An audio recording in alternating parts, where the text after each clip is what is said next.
Part 1.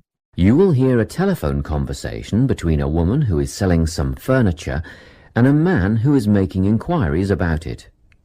First, you have some time to look at questions 1 to 5.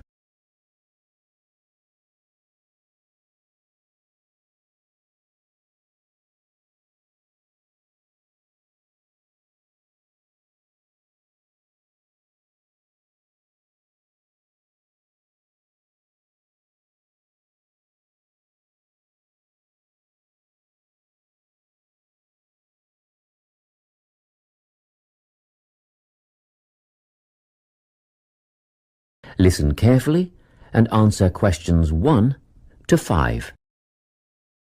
Hello, Carolyn speaking. Hello, my name is Lincoln Faraday, and I'm ringing to see if you still have the bedroom furniture that you advertised for sale. Yes, there are 3 items left. 2 bedside tables and a dressing table. Oh, good. They're just the items I'm after. Tell me, what's the construction of the bedside tables? I mean, what are they made of? Well, they're a matching pair and they're made of wood. But the wood has been painted. It's not brown anymore. It's been painted cream. I see. Each table has a shelf and 2 drawers.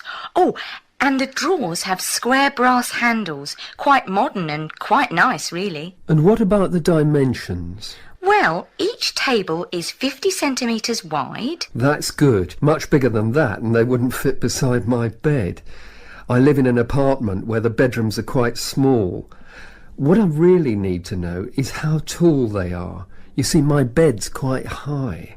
65 centimetres high and 45 centimetres deep. Thanks. Just a couple more questions about the bedside tables.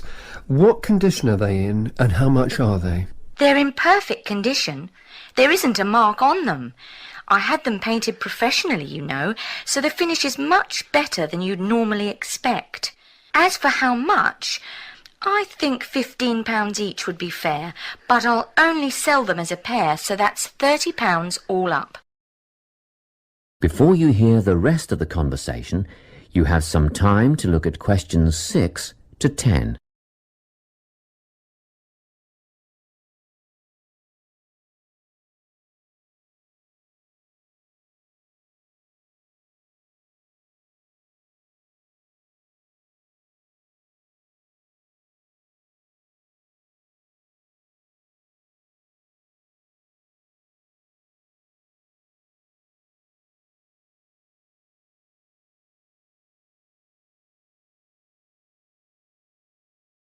Now listen and answer questions 6 to 10. Now, can you tell me about the dressing table? Yes, it matches the other tables in colour and style. Good. How many drawers does it have? 5 altogether. The bottom 2 drawers hold more as they're deep. And the dimensions? How wide is it? That's all I need to know. It wouldn't be more than 1.5 meters, would it? Well, just under actually. It's 1.25 metres across. Does it have a mirror? 3. Sorry? It has 3 mirrors, you know, a central one and a narrower one on each side. And they're all adjustable. I see. And the overall condition of the dressing table? Well, it has a couple of scratches on the surface, but it's still in good condition, so I'm asking £50. Could I call round and have a look later today? What time were you thinking of? In about half an hour. Oh, yes, that's fine. By the way, my name is Carolyn Klein. It's on the gate at the front of the house. Klein. Is that K-L-I-N-E? That's right. And I live at 19 Domain Road. Did you say the main road? No, Domain. D-O-M-A-I-N. Road. That's just off Ashgrove, isn't it? Yes. See you soon then. Yes, in about 30 minutes. That is the end of Part 1. You now have half a minute to check your answers.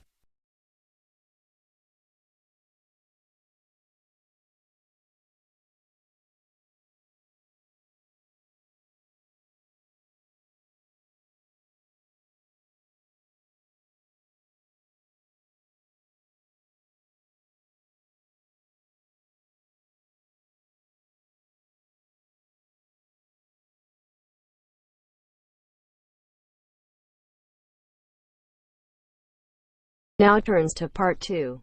Part 2. You will hear an employee of the Sports Super Centre giving a guided tour of the facilities in the centre. First, you have some time to look at questions 11 to 17.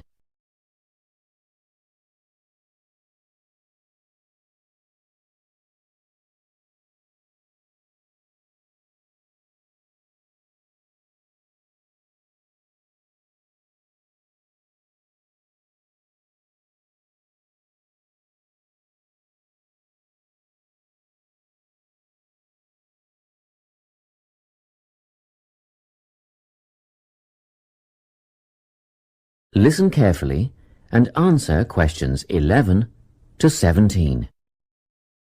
It's so nice to see so many people here on our open day. I hope you'll be impressed by what you see and that you'll all decide to join up. We have tried to cover all aspects of sport and fitness here at the centre. Well, let's start, shall we? As we're standing here at reception looking down the long corridor, you'll notice the car park on your left, where most of you have parked, asks you to reverse into the parking spaces for safety reasons. Also, this morning a couple of keen potential members rode their bikes right in through the door instead of leaving their bikes outside there on your right where the secure bike stands are. You may be wondering why there are so many mothers arriving with little children. As we proceed, you'll see that this first room on your right is a creche, where you can leave your little ones for up to 2 hours and they'll be expertly supervised while you work out. After the creche, on the same side of the corridor, is the male locker room with showers, spa and sauna. Opposite that, on your left, there's a staircase leading to the mezzanine floor. You'll not only get a great view out over the playing fields, but you'll also find a coffee shop and snack bar selling a range of wholesome food and drinks, protein shakes, fruit smoothies, that kind of thing. We won't go up the stairs at this point. I'll give you some time later when you can explore at your leisure. Most of you in the group are women, so next let me point out the women's locker room, which has the same facilities as the men's, you know, things like showers, spa and sauna. It's separated from the men's locker room by an office which the staff mainly use for administrative purposes. As we move on the same side of the corridor as the stairs, you'll see the entrance to the main hall, where they hold yoga classes, aerobics and so on. On the wall here, there is a timetable of all group classes and it is updated regularly. Now, opposite the hall is the gymnasium itself. Go ahead, have a look. Impressive, isn't it? Very spacious, light and airy with all the most modern equipment. As we continue down the corridor past the main hall, on the same side, there is a conference room. This is mainly used when the centre is hosting a big sports event of some kind. It gives the officials a quiet place to gather and have meetings and so on. You'll have seen the 400-metre athletics track on your way in beside the car park. We have some pretty big athletics conventions here. Well, after a strenuous workout, I bet there's nothing you'd like more than a swim in the aquatic complex. But first, these rooms on our right are all part of the sports medicine clinic, where you have access to a doctor, physiotherapist, massage therapist, podiatrist, and even a sports psychologist if you need one. Of course, you'll need to make appointments, but if you have any questions, just pop in and see the clinic receptionist and she'll help you out. Okay, let's go through the turnstile ahead of us. And here we are, in the aquatic centre. Turn left, past the pool shop where you can buy or hire goggles, swim caps and such like, and we're outside, poolside. Beautiful, isn't it? Especially on a day like today. Go on, dip your toes in the water, and if that's not warm enough for you, then I'll take you to the indoor pool, which is less than half the size, but heated to 32 degrees. Let's go back past the pool shop and through the double doors to the indoor pool. Well, That's all I have time to show you. Let's go back to the reception area, and if you like, we can run through some details about opening hours, membership and so on. Before you hear the rest of the talk, you have some time to look at questions 18 to 20.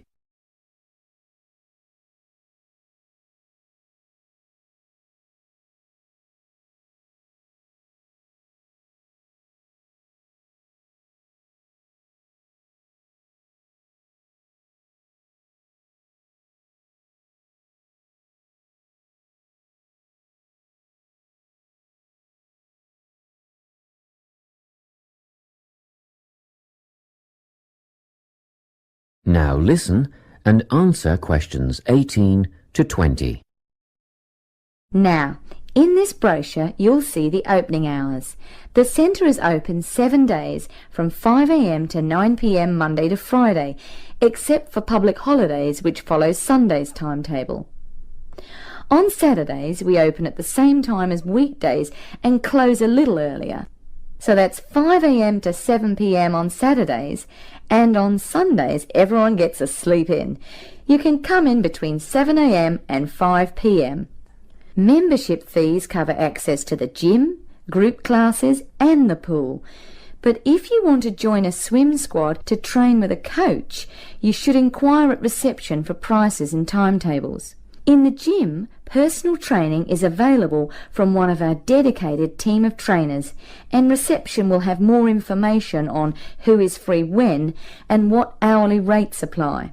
However, there is always a certificated instructor on hand in the gym at all times for advice and help. And once your membership is paid, you are entitled to a free health assessment, and you'll get a program designed to meet your own particular needs.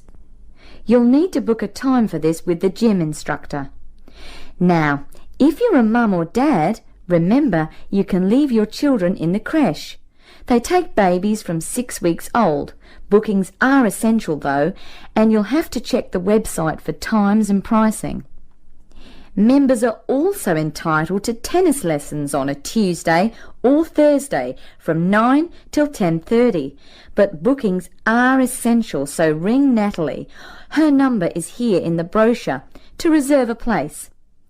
Well, I think that's it. Any questions? That is the end of part 2. You now have half a minute to check your answers.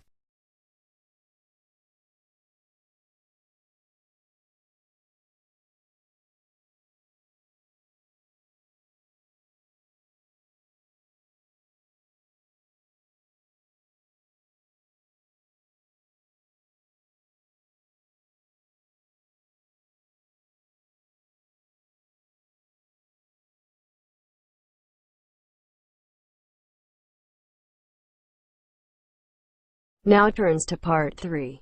Part 3. You will hear a conversation between a research student, Jeremy, and his supervisor. They are talking about the process of having a research project published in a journal. First, you have some time to look at questions 21 to 25.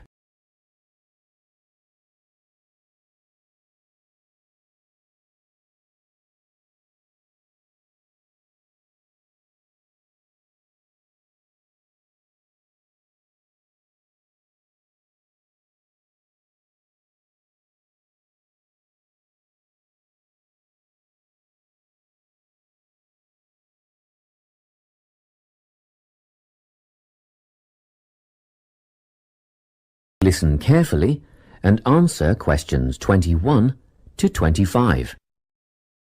So, you're nearly ready to submit your article to an academic journal, are you? Yes, I think so. I just wanted to go over all the things I need to do before I submit it. And then I wanted to go over the submission process with you. Great. So, firstly, you need to write an abstract. Make sure it's short and concise. Of course. I forgot all about that. And what about key words? Yes, a lot of students overlook this part and just jot down whatever comes to mind. But take some time to make a list of key words that are accurate and relevant. Okay. Another thing, Could you have a look at my article before I submit it? Absolutely. Actually, at least 2 senior staff members should always read through a final draft before submission. Do you mind if I give it to Professor Johnson to have a look at as well? Not at all. I'd be glad to have the feedback. Do you know which journal you want to submit to yet? Not yet.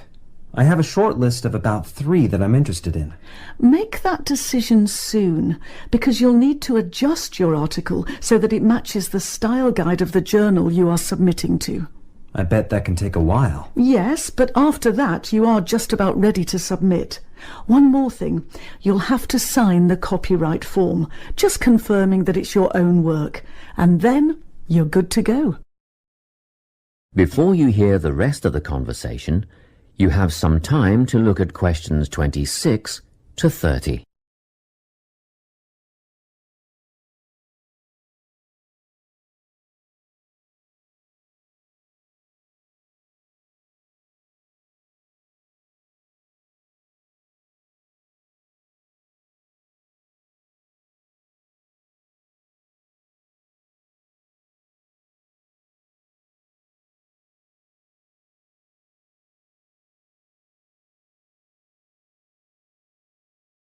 Now listen and answer questions 26 to 30.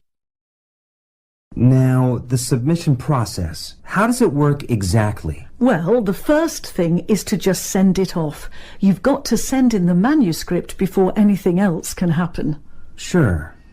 And then should I call to check if they have received it? No need for that, no. All you have to do is just log on to your email regularly, because you will get a submission confirmation once they have processed the manuscript. And that will have comments on what they thought of it? No, no comments yet. That email is just to let you know they have received it.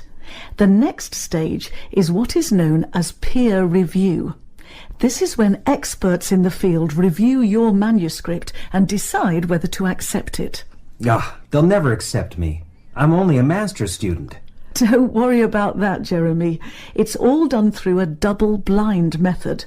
That means that whoever reads your manuscript has no idea whether you are a grad student or a Nobel Prize laureate. They'll only be judging your work, not you. Well, that's good to hear. And then what, once they've made their decision? Well, there are 4 possible outcomes. You might get an acceptance, but a first-off acceptance is very, very rare. Don't pin your hopes on it. You could also get a rejection, but these don't happen very often either. I don't think this will be a problem. What do you think I'll get? If you're very lucky, you'll get a conditional acceptance. This means that they've accepted the article and it will be published, but you need to tweak a few things first. A sentence here, a heading there, nothing major. That sounds good. But to be honest, you will probably end up with a revise and resubmit. This means they are definitely interested, but you will need to rework the paper before it's accepted. The necessary changes will be outlined by the reviewers. Okay. So I just fix the things that need changing and present it again? Yes, but include a cover letter that discusses the changes you have made. The same goes for a conditional acceptance, actually. It helps the reviewers see that you've taken their criticism seriously. That is the end of part 3. You now have half a minute to check your answers.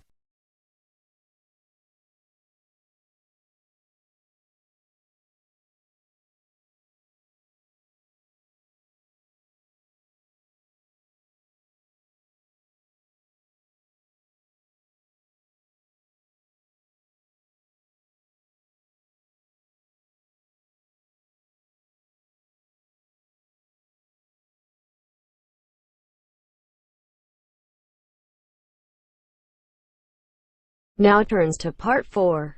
Part 4. You will hear a talk on the importance of soil in organic agriculture. First, you have some time to look at questions 31 to 40.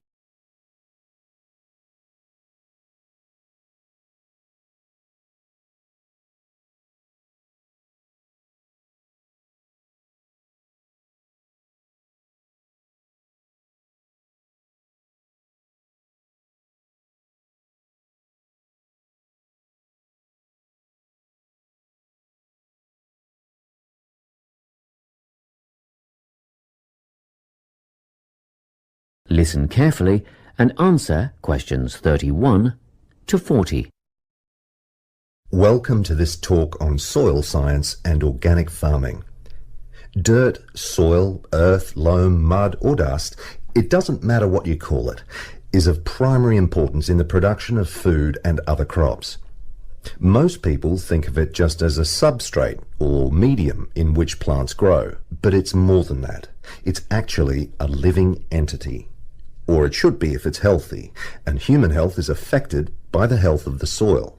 Healthy, living soil is literally crawling with life. There are the obvious earthworms, which burrow in the soil and help to aerate and improve it, beetles and other hard-backed insects, and various invertebrates like centipedes. Then there are fungi and bacteria, also living forms. Healthy soil needs food, air and water to help plants grow. And the more nutrients in plants, the more available for humans and livestock. It stands to reason, therefore, that plants grown in poor soil will have few nutrients to pass on to the consumer, whose well-being will be worse off over the long term. So, where do plants get their nourishment? Most of it comes from the soil. Some nutrients are made up of minerals from the earth, while others come from dead plant and animal matter, which is broken down over time by the living insects and other organisms in the soil. Plants depend on these little living creatures to convert minerals and other vital elements into a utilizable form that can be taken up by the plants. And it's a synergistic relationship. In turn, the plants assist those helpful organisms by releasing sugars and enzymes back into the soil. Before I go any further, let's take a look at the structure of soil. Now, if you look at the diagram, you will see that soil is made up of many different layers. Let's start at the bottom. This is the bedrock under all the other layers. The layer above that is called regolith. Here, the bedrock is slightly broken up, but plant roots don't penetrate this layer. Moving up the chart to the next layer, we come to the subsoil, which contains clay and mineral deposits.